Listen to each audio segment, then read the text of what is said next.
Chapter 7. Drina was not officially under arrest. That would have involved public charges against her, and her father was apparently not yet willing to go that far. Instead, she was kept in her chambers, with a detail of Citadel guards under Colonel Bride's direct command stationed outside. Meals were brought to her, and visitors were kept away. She wasn't sure what would happen if she insisted on leaving and forced a confrontation. Nothing good, I suspect. At the height of her anger, she would have done it anyway. She had faked being a hostage to help Lukka escape, then followed him across the length of the plains. And now, I'm tired. The first few days, she spent mostly in bed.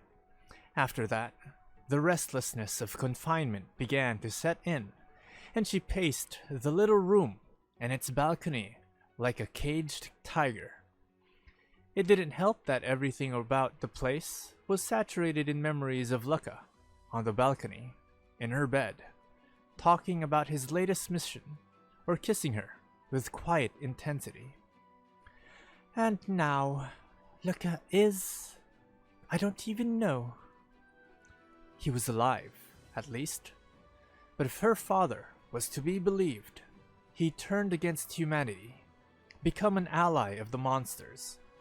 Drina wasn't sure she believed that, but after what she'd seen at the Ozolith, she didn't know what she did believe. When her father finally came to see her, it was a welcome relief from the narrow circles of her thoughts. She opened the door, her uniform rumpled and hair unbound, and found him standing between the guards. Drina coughed and tried to smooth her shirt. "Sir," she said, "I wasn't expecting you." "I don't see how you could have been," Kudro said. "May I come in?" "Of course." She stepped aside, and he closed the door behind him. "Something's happened," he said, with a typical bluntness. "Monsters are headed for Drannith. A lot of monsters." He shook his head. "Calling it an army of monsters might not be much of an exaggeration." "Monsters don't form armies," Drina said. "They don't work together." She remembered a bat thing lifting a snake so it could get hold of Vermilion. They don't. They don't communicate with humans either. A lot of rules seem to be getting broken. You think Lukka's involved? I thought he was involved from the beginning. As of this morning, our scouts' reports have confirmed it. He was seen in the middle of this horde riding on the back of a dinosaur. Kudro blew out a breath. Just as I feared from the beginning. Was there anyone with him? Any other humans?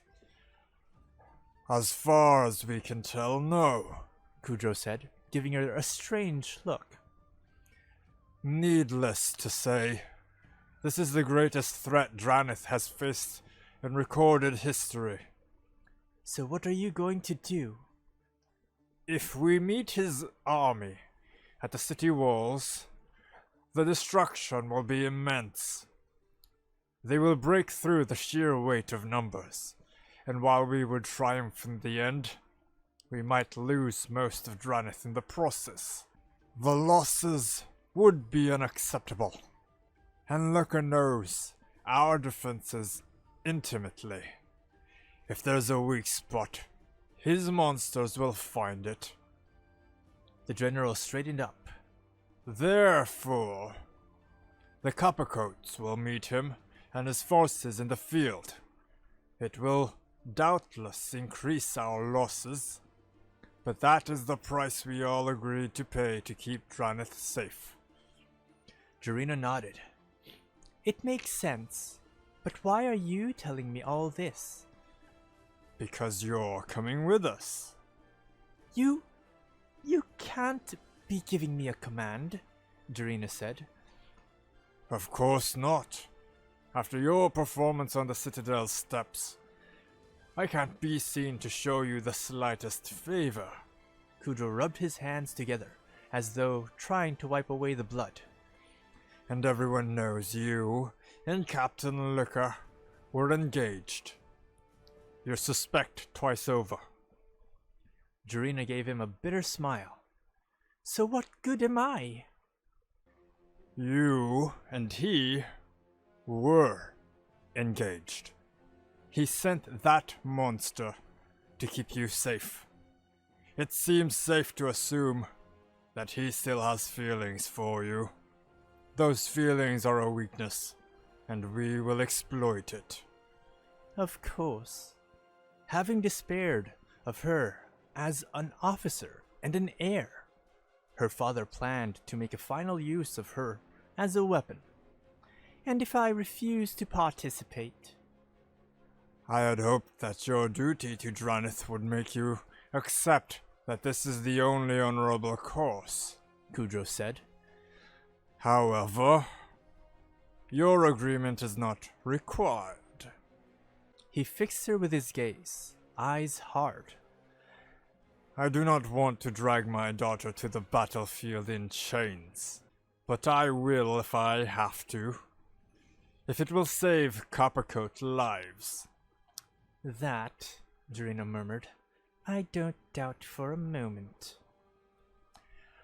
From his perch astride the head of the long-necked dinosaur, Lukka could see quite a long way. The river Magra curled in the near distance, a thread of reflected sunlight cutting across the dull, dry plains. A few islands speckled with trees stood out in the middle of one of the river's lazier curves. Beyond it, 100 tiny gray threads ascended, each rising from a separate campfire. Lukka could see tents set up in neat rows, with supply wagons parked wheel to wheel behind them. Sentries lined the riverbank, and portable crystal warning systems glowed a steady arcane green. The Coppercoats had taken the field. Of course they have. Lukka knew, as well as anyone, that the defenses of Drannith, as formidable as they were not the core of the city's defense. Given enough time, any wall could be overcome. Teams like his old companions in the specials, venturing out to hunt down monsters before they came close enough to threaten the walls, were the keys to protecting the city. Now, Kudro had turned out half the garrison to stop him. Perhaps 10,000 soldiers, the largest force the Coppercoats had put into the field for generations. And it's all so unnecessary. He wished the old man was in front of him, just for a moment, so he could grab him by his too tight collar and shake him. I'm trying to help you, you blind fool. An army of monsters under the command of a human. What possible better way could there be to keep the city safe? No Coppercoat ever need give their life again. He recalled Ghidra, Gox, and Nick, and swallowed hard. Why should they? We'll have monsters to die in their place. He knew in his bones it was the right answer, and it means I can go home. But at the same time, he knew General Kudro, and that man will break before he bends. I'll give him a chance, Lukka said aloud. He'd been doing that more and more, talking to the monsters as though they could understand. But only one. He closed his eyes and sent his thoughts out into the army that followed him. The monsters walked, or flew, or hopped, or rolled, all side by side, all bound to his will. The ground shook as they approached, and they left a swath of destruction through the plains that stretched for miles. Now he gave them precise instructions. It was tiring, much more than the simple follow me orders he'd assigned so far. But the minds of dozens of monsters pulsed back at him, acknowledging their instructions. Lukka leaned back against the dinosaur's pebbled skin, watching the river slowly approach, and smiled. Drannith had hoped that the march might provide some opportunities to slip free of her unofficial prison. But General Kudro, of course, had planned for all eventualities.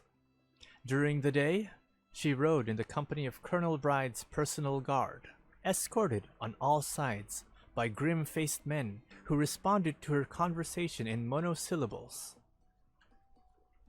In the evenings, she had her own tent at the edge of camp, spacious by army standards, but watched by a pair of sentries. She'd barely seen her father. Whatever he intended for her to do, he wasn't going to bother consulting her about it. I shouldn't just go along with this. But what was the point of resisting, if he would just drag her with him in chains? And, anyway, am I so certain he's wrong? Whatever she believed about Lukka, he was certainly on his way to Drannith, with an army of monsters at his back. Maybe father was right all along. She was settling in at her folding camp table for a late dinner. Back to trail rations, hooray! When there was a sound from outside, a thump followed by a quiet sigh. Something like the beginning of a shout was followed by another thump, and then the rattle of a sword hitting the ground. Drannith shot to her feet, hand automatically dropping to her own sword only to find that it wasn't there. Her father hadn't given her any sort of weapon, of course. Bloody hells. She grabbed the tin knife and fork from the table, hoping that they'd be better than nothing. The tent flap opened. Drannith wasn't precisely sure who she'd been expecting, but it wasn't a teenage girl in leather and pink fur. She was dragging one of Bride's guards with her, and she waggled her eyebrows conspiratorially at Drannith. Behind her came an older woman in green, with a bow over one shoulder and a quiver on the other, carrying the limp body of the other bodyguard. Drannith recognized her as Lukka's companion from the forest ambush and the fight at the Ozolith, and realized that the other girl had been at the Ozolith as well, alongside the pink raccoon monster. The pair of them set the guards down gently, and the older woman bowed to Drannith. "Who are you?" Drannith said, feeling a bit ridiculous as she leveled her fork. "And what are you doing here?" "I apologize for our manner of entrance," the woman said. "Your sentries will be all right, I assure you. We had an urgent need to speak to you, and they seemed disinclined to allow it." She put a hand on her chest. "My name is Vivien Reid, and this is Bryn. You are Captain Drannith, yes?" I am." Drannith lowered her fork. You were with Lukka." "I was," Vivien said. "He spoke of you often." "When did you last see him?" Drannith said. "Do you have any idea what happened at the Ozolith?" "Perhaps we should sit," Vivien said, then glanced at Bryn. "And keep our voices down. It would not do to be discovered." Drannith took a deep breath and sat at the little camp table, while Vivien settled herself opposite. Bryn sat, but soon bounced up again, wandering the tent, poking at things and humming to herself. "I met Captain Lukka the day he tried to escape from Drannith. In fact, I was instrumental." Vivien went on in calm tones, though Drannith's breath caught in her throat. The meeting with the winged cat, and the discovery that the Ozolith was driving monsters toward Drannith, her own brush with the fugitives in the forest, meeting the other bonders and pushing toward the great crystal formation. "Are you a bonder?" Drina interrupted. "No," Vivien said. "My interest in the situation is complicated, but rest assured, my goal is to excise this alien power from the Ozolith. I believed Lukka shared that goal, and we thought getting him in contact with the crystal was the best way to achieve it. We succeeded, though we were engaged with its guardian nightmares. We were winning until you and your hunters showed up," Bryn said. A flash of pain crossed her expression, and she glared at Jarina. "Abda's dead because of you." "We talked about this, Bryn," Vivien said gently. "Captain Jarina didn't kill Abda." The girl crossed her arms sulkily. Jarina met Bryn's gaze. "You have every right to be angry with me. The hunters, they wouldn't have been there if it wasn't for me. Your friend might still be alive. I thought I was acting for the best, but in the end, that's no excuse." "See?" Bryn turned to Vivien. "I told you there's no point in talking to her. She's one of them." "We both thought we were acting for the best," Vivien said. "We were both wrong." "What happened?" Jarina asked. "Lukka touched the Ozolith and communicated with something inside it. The power it held to control the monsters made its way into him and twisted him. Father was right all along." "I do not believe so," Vivien said. "He is still Lukka, but your city has banished him and driven him into the wilderness, and he is angry." "He talked about using the monsters as Drannith's army," Bryn said. "I thought he understood what it meant to have a monster for a partner. But I was wrong. He thinks they're just tools." She hugged herself. "None of the bonders would work with him after that. And then he tried to take our monsters." "We had a difference of opinions," Vivien said. "Since then, we have not dared go near his army." "Hells," Jarina rubbed her eyes. "So what do you want with me?" "I still want to rid this world of the imbalanced power the Ozolith has granted Lukka," Vivien said. "But the more immediate priority is to prevent more bloodshed. You are the one person I can be certain Lukka will talk to, and you have influence among the Drannith forces. Surely you can broker some kind of agreement. I believe Lukka would be willing to dismiss his army if you and Drannith would accept him back." Jarina gave a hollow laugh. Vivien cocked her head. "You disagree?" "Oh, I don't disagree," Jarina said. "Except for the part where I have any influence with Drannith. You may have noticed I'm more or less a prisoner here." "What?" Bryn said. "The guards!" "The guards are to keep me in, as well as anyone else out," Jarina said. "I understood that you were the daughter of Drannith's general. Lukka certainly described you as having considerable authority." "I used to, but father thinks I'm a traitor to humanity, the same as Lukka. He doesn't trust me anymore. The only reason I'm here is because he thinks he can use me as a hostage or something. If you want influence, you should talk to Colonel Bride." She chuckled again. "Only don't, because he'd have you arrested on the spot." "That is a complication," Vivien said. "I had hoped—" "I hear people moving around," Bryn said, rushing back to the tent flap. "Shift change," Jarina said. "You have to get out of here. Take the guards. Hopefully, Bride will assume they fell asleep, or something. We'll handle it. I will try to contact you again. In the meantime, if there is anything you can do, I'll do it, Drina said. But don't expect miracles.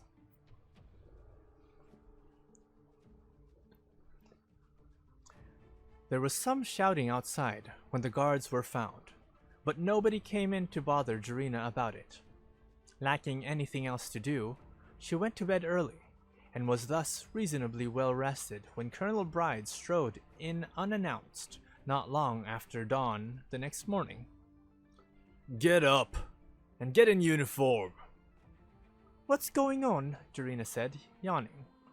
Your boyfriend has asked for a parley. The general wants you to be there. The colonel gave a withering glare. Be outside in 5. Fortunately, getting dressed in a hurry was a skill all Coppercoats learned in basic training. Drina pushed out through the tent flap into a chill, overcast morning, flanked by a pair of citadel guards. She was unsurprised when Bride kept her waiting a further 5 minutes before he came to collect her. They passed through the camp, soldiers eating breakfast in front of their tents, murmurs following in Drina's wake as they always did these days. The northern edge of the camp was up against the river. The bank was lined with a dozen portable ballistae, all of which were now cocked and loaded, overlooking the slow-moving stretch of water and the small islands about midway across. Beyond the big weapons, a couple of longboats were being readied, and General Kudro was waiting with another score of heavily armed citadel guards.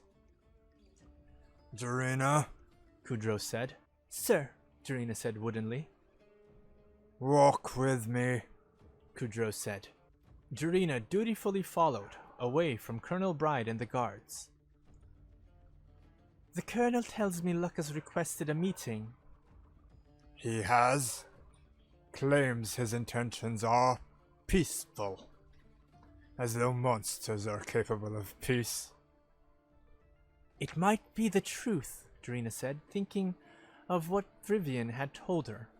Lukka never asked for this power. We drove him to this. If we offer to let him return... Do you take me for a fool? Kudro snapped. Then why agree to the meeting?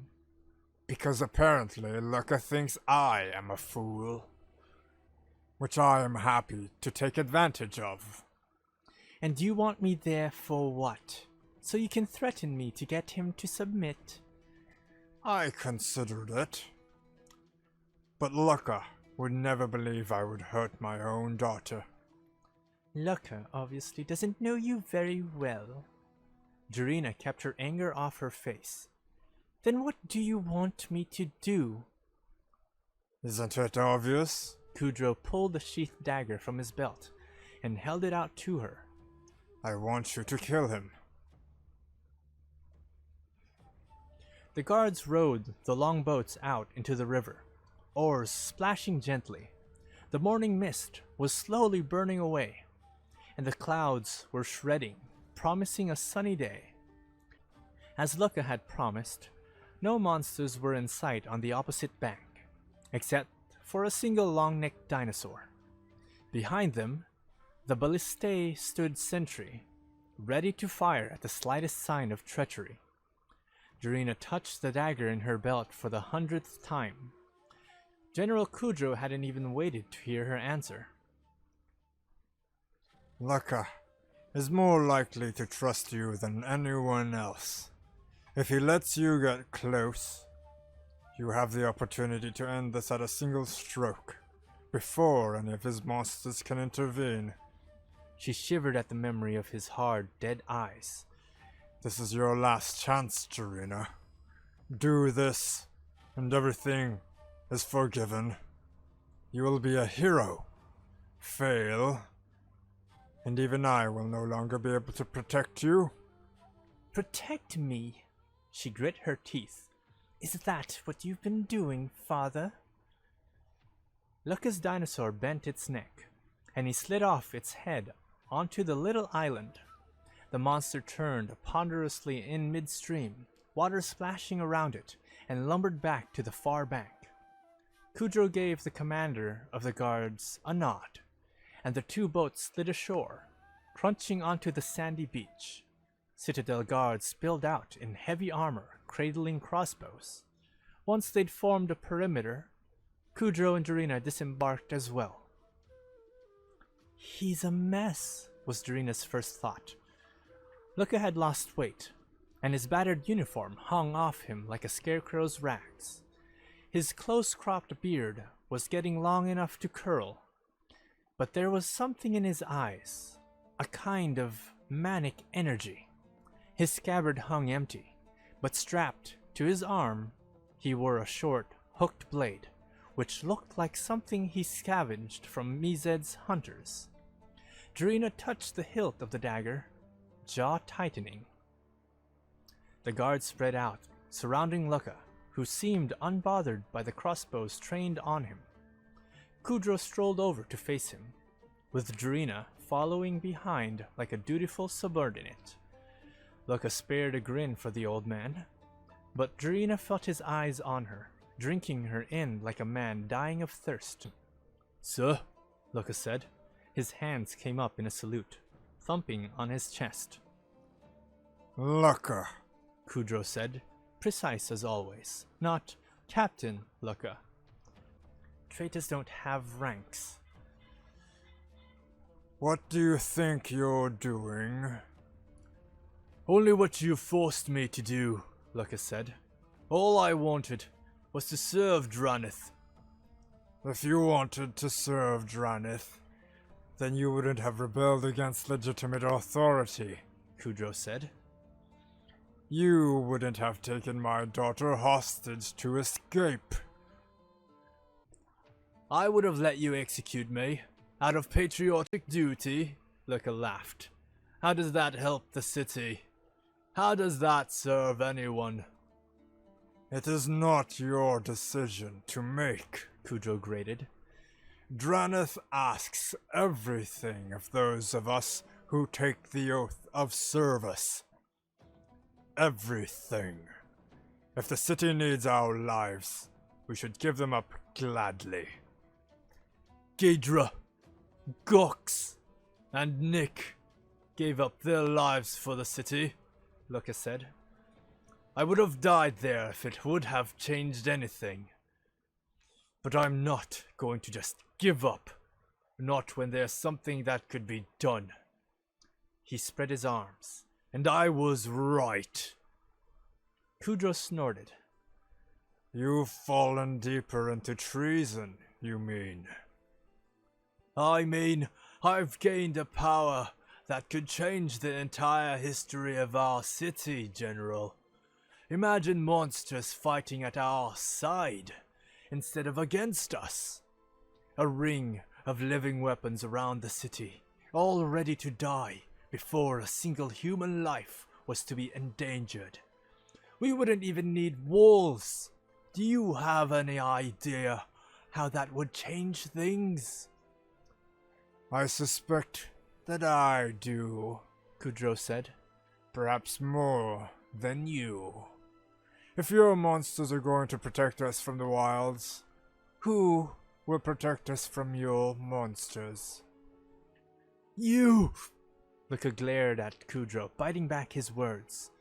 Drina stepped forward with a glance at her father. He raised an eyebrow but said nothing, and she kept moving until she stood directly in front of Lukka. Their eyes met, and for a long time they said nothing, only stared. "I searched for you at the Ozolith," Lukka said quietly. I thought you were dead." "Your monster saved me," Drina said. "The winged cat." "I know. I felt it." Lukka's face hardened. "I saw what your father did." "My father is trying to do his best for Drannith." Drina shook her head. "This isn't the way, Lukka. You know our city. The people will never accept the monsters. Not like this." "So what then?" Lukka said. "I should just slit my throat and be done?" "No!" Drina stepped closer. close enough to kiss. Send the monsters away. Come back with us. And you'll make everything right with your father. Is that it? Lukka said. Drina's cheeks reddened. I've done everything I can. I know you have, Lukka said. But you don't see what he is. A stubborn old man, too in love with his own image to realize he's made a mistake. He'd rather let thousands die than change his mind. Lukka cocked his head. He didn't ask you to say this, did he? To make this offer? No. Drina put her hand on her dagger, then took a deep breath and let it fall. Her voice was a whisper. He wants me to kill you. Of course he does. Lukka looked up at Kudro and the waiting guards. Just stay close to me. Why? Drina grabbed his shoulder as he turned away. Lukka, what are you doing? Lukka's eyes glowed orange, and the ground began to shake. Several crossbows went off, whether on purpose or by accident, Drina couldn't tell, but the bolts all went wild. The island was swaying hard enough that it was difficult to keep her feet, and the water all around it was foaming wildly. For a mad moment, she thought the whole thing was about to break free of the ground and ascend into the air like a skyship. Then the earth mounded up and blew apart, and the first monster emerged from underground. It was beast-clad, a mole the size of a cart, with a star-like protrusion at the end of its snout like a spread of curling, grasping tentacles. Beneath it had wide jaws with comically oversized incisors, and there were massive dirt-shifting claws on its front feet.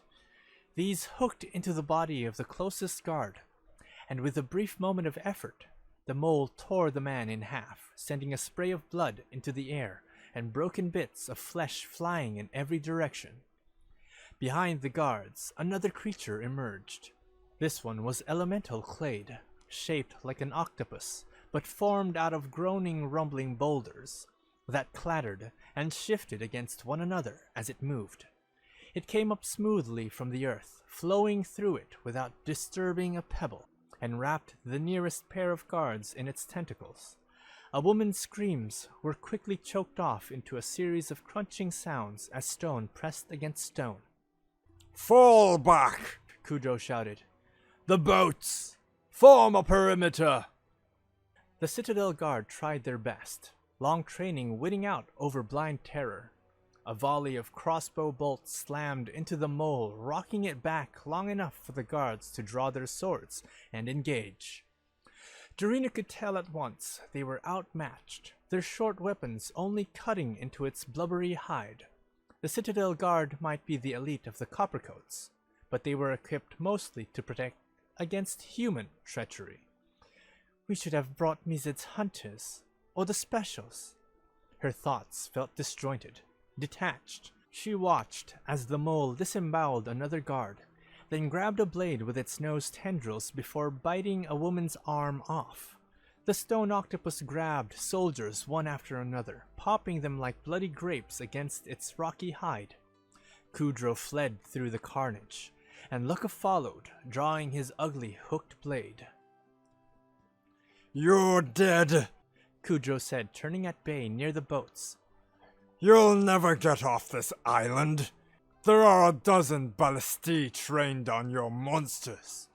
Odd that, Lukka said, with a half-smile. Shouldn't they have fired already? Drina raised her eyes to the army camp, and the bottom fell out of her stomach.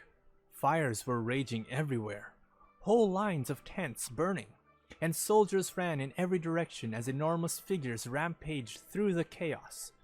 Dozens of monsters, cats mostly, soft, silent stalkers that could steal up unawares, were on the loose, and no one was organizing a defense. The ballistae had been turned to fire at the more immediate threat, then abandoned as the flames threatened. Gods above! Drina's mouth was dry. Lukka, what have you done? You think you've won, Kudro drew himself up, mustache bristling. but you'll never take Drannith. The city will stand, whatever happens. I don't matter. I quite agree, Lukka said. And I'm frankly sick of listening to you. He stabbed the general in the chest, and Drannith screamed. Kudro gaped at the sword that had been slid between his ribs, steel cutting through flesh with no regard for rank or status. He tried to say something, but when he opened his mouth, all that came out was blood. Lukka ripped the hook free, and the old general staggered backward a step, then toppled into the sand, one arm trailing out into the water. "Father!" Drannith said, rushing forward. "Like I said, a stubborn old man." Lukka turned away from the corpse and grabbed her arm. "I know it's a shock, but this will be over soon. I meant what I said about helping Drannith. They'll see what I can do for the city, and soon enough, we'll come to an accommodation." His smile widened. "I'll go home, and I'll take command. Why not? And you'll be with me, Drannith. We can finally be together again." Lukka was the captain of the Specials, one of the most highly trained fighters the Coppercoats had ever produced, and Drannith, in spite of everything, found it hard to commit to the blow. So Lukka had a moment's warning to lurch backward, and a swing of her dagger left a shallow cut down his cheek and across his chin instead of a slash across his throat. As he staggered back, slapping a hand against the wound, she turned from him and ran into the surf, then threw herself into the water, letting the current sweep her downstream. "Drannith!" Lukka's hoarse voice reached her as she swam. "You can die with the rest, you god's damn traitor!" Drannith was focused on swimming. The river wasn't swift, and she made good headway against the current, finally touching the southern bank near one edge of the camp. She hauled herself out of the water, uniform hanging heavy from her shoulders and drooling onto the sand. The closest ballista was in ruins, smashed by some monster's assault, and the once neat lines of tents, horses, and wagons looked as though a tornado had hit them. Bodies were everywhere, and parts of bodies torn to pieces in 100 inventive ways. Nothing seemed to be moving. They can't have killed everyone. There weren't enough bodies for that. After the initial surprise, someone will have taken command, gotten the survivors together. They were doubtless heading south, which was the only sensible course. Back to Drannith, back to the walls. A fight in the city might be dangerous, but after this disaster, they no longer had any choice. The only question was how she was supposed to join them, with gods knew how many monsters between here and there. They can't have gotten far yet. She walked along the perimeter of the camp, heading south herself and looking for evidence of where the survivors had gone. Maybe I can slip through. A deep, sonorous growl made her hair stand on end. Maybe not. A cat-clad monster unfolded itself from the ruins of some nearby tents. As she watched, colors shifted and danced across its fur, matching its surroundings and making it nearly impossible to spot until it moved. A tuft of wild hair ran down the center of its back, flanked by spiked ridges around its shoulders. The thing padded forward, sensing an easy kill, splotches of brown and red rippling along its flanks. Its eyes, a brilliant green, bored into her. Drannith knew she was about to die. Whether Lukka knew she was here, was riding behind this monster's eyes, or it was just doing what came naturally was beside the point.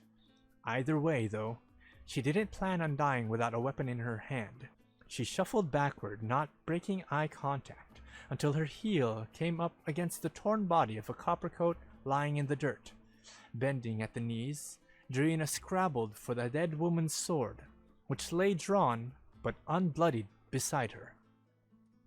The cat took another step forward, tensing itself to pounce. Drina raised the blade.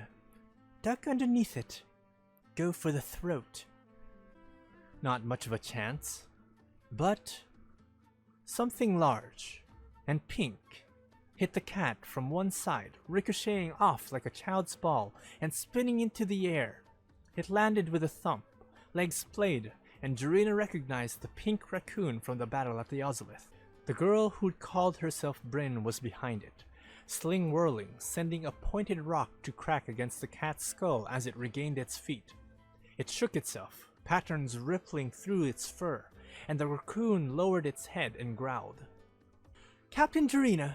Vivien appeared from behind a tent, arrow knocked. She let fly, and green energy crackled around the shaft, expanding outward into the form of an enormous bear charging at full tilt. The translucent energy creature hit the cat, their jaws clashing, claws tearing at one another with sprays of blood and brilliant green energy. Drina tossed the sword aside and ran for Vivien's side. Bryn and her pink raccoon joined her. Vivien gestured for them to keep going, sheathing her bow and falling in beside them. I take it that negotiations were not successful, Vivien said. It was a trap. Lukka had the monsters waiting. I guessed, Vivien said. He is alive then? He is, and General Kudro, my father. Drina swallowed hard. I am sorry, Vivien said. Bryn gave Drina a sympathetic frown. What happened to the rest of the Coppercoats? The army must be trying to reach the city. They are. A large column set out south not long ago. But who is in command? Colonel Bride had seniority, if he hadn't died in the attack. If he's taken charge, we're all in deep trouble. I need to get back to Drannith before they do, Drina said, the beginnings of a plan coming together in her mind. You offered to help us stop Lukka. Is that offer still open? It is, Vivien said. I cannot allow this to continue. I'll help. He's a jerk to his monsters. And everyone else, Bryn said. Barrow will assist as well, Vivien said. And there may be others who can reach Drannith in time. She frowned, considering. Narset would aid us, I'm sure. But she could be anywhere. If only. We'll have to do the best with what we've got, Drina said. She let out a breath and turned to Bryn. Thanks, by the way. You saved me back there. You should thank Roll, Bryn said severely. He's the one who did it. I just asked him to. Drina turned to the pink raccoon. As monsters went, she had to admit, it was decidedly non-threatening, although when it had hissed at the cat she'd seen a mouthful of nasty teeth. Thank you, Roll, she said awkward, then flinched when the thing opened its mouth and yipped. He says it's no problem. I think he likes you.